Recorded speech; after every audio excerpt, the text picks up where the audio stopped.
النیل الازرق اور النیل الابیض، وہاں پر پہنچے ہیں، کہیں یہ یوں سمجھے خرطوم کے آس پاس، تو میں اب چلتا جاؤں گا۔ فلما بلغا مجمع بینہما، جب یہ پہنچ گئے اس دونوں دریاؤں کے ملنے کی جگہ پر، نسیا حوتہما، یہ بتا دیا گیا تھا کہ ایک جو مچھلی ہے تل کر اس کو ساتھ لے لینا تاکہ تمہارے وہ غذا کا کام بھی دے گی، اور اسی کو نشانی بنانا تھا اللہ نے بتانے کے لیے کہ کس جگہ پر وہ اس شخص سے ملاقات ہوگی۔ جب وہ پہنچے ان دونوں کی مجمع کے مقام پر، نسیا حوتہما، دونوں بھول گئے اپنی اس مچھلی کو، فاتخذ سبیلہ فی البحر سربا، اور وہ مچھلی جو ہے وہ زندہ ہو کر، حالانکہ بھنی ہوئی تھی، تلی ہوئی تھی، وہ زندہ ہو کر اور اس نے وہ سرنگ سی بنا کر اور سمندر میں چلی گئی۔ فلما جاوزا، اب یہ نقشہ جو ہے یہ ان کے جو ساتھی تھے یوشع بن نون، انہوں نے دیکھا ہے اپنی نگاہ سے کہ یہ معاملہ ہوا ہے، لیکن یہ کہ اس کا تذکرہ کرنا حضرت موسیٰ علیہ السلام سے بھول گئے۔ فلما جاوزا، جب وہ وہاں سے آگے نکل گئے، قال لفتاه آتنا غداءنا، انہوں نے اپنے اس نوجوان ساتھی سے کہا، خادم سے، کہ بھائی ہمارا وہ کھانا لے آؤ، ناشتہ لے آؤ، لقد لقینا من سفرنا هذا نصبا، اب تو ہمیں اس سفر سے کوئی تکان طاری ہو گئی ہے، ایگزاسشن ہو رہی ہے۔ اور یہاں یہ نقطہ بیان کیا ہے مفسرین نے کہ چونکہ اس اصل مقام سے آگے نکل آئے تھے اس لیے اب تکان ہوئی ہے، ورنہ جو مقام تک پہنچنا تھا وہاں تک انہیں تکان کا کوئی احساس نہیں ہوا۔ قال رأيت لوينا الى الصخرة، اس نوجوان نے یہ کہا خادم نے کہ آپ دیکھیے، جب ہم اس چٹان کے پاس تھوڑی دیر کے لیے رکے تھے سستانے کے لیے، فإني نسيت الحوت، تو میں اس مچھلی پر نگاہ رکھنا بھول گیا، اس کی حفاظت کرنا بھول گیا، وما انسانی الا الشیطان ان اذکرہ، اور شیطان نے مجھے بلائے رکھا کہ میں آپ سے ذکر بھی نہیں کر سکا۔ واتخذ سبیلہ فی البحر، وہ تو زندہ ہو کر اور اس نے اپنا راستہ بنایا اور سمندر میں اتر گئی یا دریا میں اتر گئی۔ عجبا، بہت عجیب یہ واقعہ تھا جو پیش آیا تھا۔ قال ذلک ما کنا نبغی، اب حضرت موسیٰ نے کہا اسی کے تو ہم تلاش میں تھے، یہی تو نشانی بتائی گئی تھی کہ یہاں پر، اب چلو واپس وہیں۔ فارتدا علی آثارہما قصصا، تو وہ اب لوٹے اپنے نقوش پاک کو دیکھتے ہوئے، کیونکہ وہی پہنچنا ہے اب جہاں پر وہ مچھلی جو ہے وہ زندہ ہو کر اور دریا میں اتر گئی تھی۔ فوجد عبدا من عبادنا، اب جو وہاں پہنچے تو پایا ہمارے بندوں میں سے ایک خاص بندے کو، آتیناہ رحمۃ من عندنا، ہم نے اسے رحمت عطا کی تھی خاص اپنے پاس سے، وعلمناہ من لدنا علما، اور اسے علم سکھایا تھا خاص اپنے پاس سے۔ یہ علم لدنی ایک اصطلاح ہے جو یہیں سے لفظ کیا گیا ہے۔ ایک علم وہ ہے جو ہم سیکھتے ہیں، جو بھی پڑھتے ہیں سیکھتے ہیں، تفسیر پڑھی ہے، عربی پڑھی ہے، نحو پڑھی ہے، فقہ پڑھی ہے، یہ علم حاصل ہو رہا ہے، یا جیوگرافی پڑھی ہے، تاریخ پڑھی ہے۔ ایک وہ علم ہے جو اللہ کسی کے دل میں ڈال دیتا ہے بغیر کسی مادی طور پر دنیاوی اعتبار سے کسی تحصیل علم کی مشقت سے گزرے ہوئے، اس کو علم لدنی کہتے ہیں۔ لدن کہتے ہیں نزدیک، لدن اللہ لدنی، ہم نے اپنے پاس سے، اپنے خاص خزانہ فضل سے، خاص خزانہ فیض سے اسے علم عطا کیا تھا، ہم نے اسے رحمت بھی دی تھی، آتیناہ رحمۃ من عندنا وعلمناہ من لدنا علما۔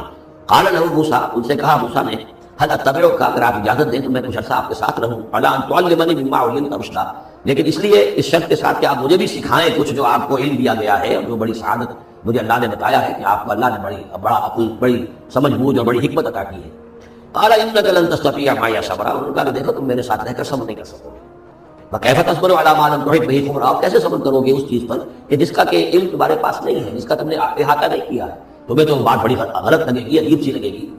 قال ستجدنی ان شاء اللہ صابرا، حضرت موسیٰ نے کہا کہ نہیں انشاءاللہ آپ مجھے صابر پائیں گے، صبر ولا اعصی لک امرا، اور میں آپ کی کسی حکم کی خلاف ورزی نہیں کروں گا۔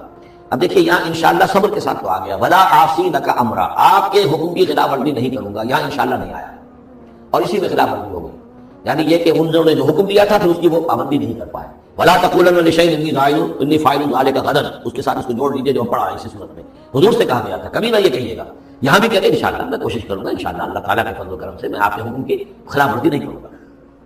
قال فإن اتبعتنی، اب یہ حکم ہے ان کا، انہوں نے کہا کہ اگر تم میرے ساتھ چلنا چاہتے ہو، رہنا چاہتے ہو، فلا تسألنی عن شیء، تو کسی چیز کے بارے میں مجھ سے خود مت پوچھنا، حتی احدث لک منہ ذکرا، یہاں تک کہ میں خود اس کے بارے میں کوئی تذکرہ کروں، بس دیکھتے جاؤ جو بھی میرے ساتھ ہو رہا ہے، دیکھتے رہو، غلط کرو، چپ رہو، خاموش رہو، میں جب مناسب سمجھوں گا جو اصل حکمت ہے ان چیزوں کی جو تمہارے مشاہدے میں آئیں گی وہ میں تمہیں بتا دوں گا، لیکن تم مجھ سے سوال نہیں کرو گے۔ فانطلقا، اب وہ دونوں چلے، گویا کہ حضرت موسیٰ نے وہ بات مان لی، حتی اذا رکبا فی السفینہ، یہاں تک کہ جب وہ دونوں سوار ہوئے کشتی میں، خرقھا، اب ان صاحب نے، یہ جو صاحب موسیٰ نے کہیں یا حضرت خضر کہیں، انہوں نے کشتی کا ایک تختہ اکھاڑ دیا۔ قال خرقتھا لتغرق اہلھا، اب حضرت موسیٰ علیہ السلام کہاں خاموش رہنے والے تھے، اتنا غلط کام کر رہے ہو تم، ساری کشتی کو ڈبونا چاہتے ہو، کیا تم نے توڑ ڈالا ہے، پھاڑ دیا ہے اس کشتی کو تاکہ غرق کر دو اس کے اندر جو سوار ہیں ان سب کو؟ لقد جئت شیئا امرا، یہ تو آپ نے بہت غلط کام کیا، بہت بھاری ایک جرم ہے جو آپ سے سرزد ہوا ہے۔ قال الم اقل انک لن تستطیع معی صبرا، انہوں نے کہا کیا میں نے نہیں کہا تھا کہ تم میرے ساتھ صبر نہیں کر سکو گے؟ تو اصل بات سمجھ لیجیے وہ کیا ہے کہ دنیا میں جو ظاہر میں کوئی عمل ہو رہا ہوتا ہے ہم اس کو دیکھتے ہیں، اس کے پیچھے اللہ کی کیا مشیت کام کر رہی ہے وہ ہمیں نظر نہیں آتی۔ بظاہر کوئی شے ہمارے لیے بری ہے، اس کے پیچھے کوئی خیر آ رہا ہے، ہم اس بری چیز کو برا سمجھ کر اور وہ ہم جو ہے نالا و شیون کا معاملہ اختیار کر دیتے ہیں۔ عسیٰ ان تکرہوا شیئا وہو خیر لکم وَأَنْ تُحِبُّوا شَيْئًا وَهُوَ شَرٌّ لَكُمْ وَاللَّهُ يَعْلَمُ وَأَنْتُمْ لَا تَعْلَمُونَ. یہ ہے اصل میں وہ بات جو سورہ بقرہ میں ہم نے پڑھی تھی. ہو سکتا ہے تم کسی چیز کو برا سمجھو جبکہ حقیقت میں وہ تمہارے لیے بہتر ہو، اور ہو سکتا ہے کہ تم کسی چیز کو اچھا سمجھو، حقیقت میں تمہارے لیے بھی مضر. اللہ جانتا تم نہیں جانتے. تو تفویض الامر ہونا چاہیے اللہ کی طرف. اللہ جو تجھے میرے لیے پسند ہے. لیکن یہ جو بھی فرشتے کر رہے ہوتے ہیں، اور ظاہر بات ہے یہ بھی ہو سکتا ہے فرشتے ہوں یا اولیاء اللہ میں سے کسی کی روح ہے، تو جیسا کہ شاہ ولی اللہ کا قول میں نے آپ کو سنایا ہے کہ وہ بھی ملائکہ کے طبقہ اسفل میں شامل ہو جاتے ہیں اور وہی اللہ تعالیٰ کے احکام کی جو ہے تنفیذ کرتے ہیں. تو یہ شرعی احکام نہیں ہے، یہ تکوینی احکام ہے. کسی کا بچہ جو ہے چھت کے اوپر سے گرا پڑ گیا، اب وہ تو چیخ رہا ہے، ماں بھی چیخ رہی ہے، بہن بھائی بھی چیخ رہے ہیں. اب کیا پتا کہ یہ بچہ جو ہے اگر بڑا ہو جاتا تو یہ ماں باپ کے لیے سبحان روح ہوتا. اللہ نے ان کے لیے خیر کیا ہے کہ اس بچے کو اس وقت دیکھ جائے، لیکن انہیں تو پتا نہیں کہ آئندہ کیا ہونا تھا. تو ہم ظاہر کو دیکھ کر جو ہے گھبرا جاتے ہیں اور اس کو اپنے لیے برا سمجھ بیٹھتے ہیں، جبکہ اللہ تعالیٰ کی بیدک الخیر، اللہ کے ہاتھ میں خیر ہی خیر ہے. لیکن ہماری شارٹ سائٹڈنس ہے کہ جس کی وجہ سے ہم چیزوں کو کسی اور رنگ میں لے رہے ہیں. اس کے لیے یہ 3 واقعات ہیں جو انہوں نے دکھائے گئے. قال لا تؤاخذني بما نسيت ولا ترهقني من امري عسرا. تو انہوں نے کہا، حضرت موسیٰ نے عرض کیا لا تؤاخذني بما نسيت، مجھ سے مواخذہ نہ کیجیے اس پر کہ میں بھول گیا کہ میں نے آپ سے وعدہ کیا تھا کہ میں آپ سے کوئی سوال نہیں کروں گا. ولا ترهقني من امري عسرا، اور نہ دباؤ ڈالیے مجھ پر میرے معاملے میں کچھ زیادہ سختی نہ کیجیے. ایسا نہ ہو کہ ایک ہی دفعہ کی میری غلطی کے اوپر کہتے ہیں جاؤ یہاں سے، بلکہ ذرا یہ نرمی کیجیے. فانطلقا، پھر چلے دونوں. حتی اذا لقيا غلاما قتله، جب ایک نوجوان سے ملاقات ہوئی اس نے قتل کر دیا اس کو. حضرت خضر قال قتلت نفسا زکیۃ بغیر نفس. حضرت موسیٰ علیہ السلام پھر بولے یہ کیا کیا آپ نے؟ ایک بے گناہ جان کو آپ نے قتل کر دیا اس کے بغیر کہ اس نے کسی کا خون بہایا. لقد جئت شیئا نکرا، یہ تو آپ نے بہت ہی نامعقول حرکت کی ہے. قال الم انک لن تستطيع معي صبرا، اب انہوں نے کس طرح ڈانٹ کے انداز میں کہا الم اقل لک، کیا میں نے نہیں کہا تھا تم سے کہ تم میرے ساتھ صبر نہیں کر سکو گے؟ قال ان سالتک عن شيء بعدها فلا تصاحبني. حضرت موسیٰ نے عرض کیا کہ اچھا ٹھیک ہے، اب اگر تیسری مرتبہ مجھ سے غلطی ہو جائے، دوسری مرتبہ اور مجھے معافی دے دیں، اگر اب میں اس کے بعد کوئی آپ سے سوال کروں تو پھر ٹھیک ہے، آپ مجھے اپنے ساتھ نہ رکھیے گا. فلا تصاحبنی، پھر یہ کہ مجھے میں اپنا راستہ لے لوں گا. قد بلغت من لدنی عذرا، میری جانب سے آپ نے جو ہے حجت قائم کر دی ہے اور آپ عذر جو ہے اب آپ کر سکتے ہیں کہ آپ میرے ساتھ مجھے اپنے ساتھ نہ رکھیں، یعنی خطا میری ہے.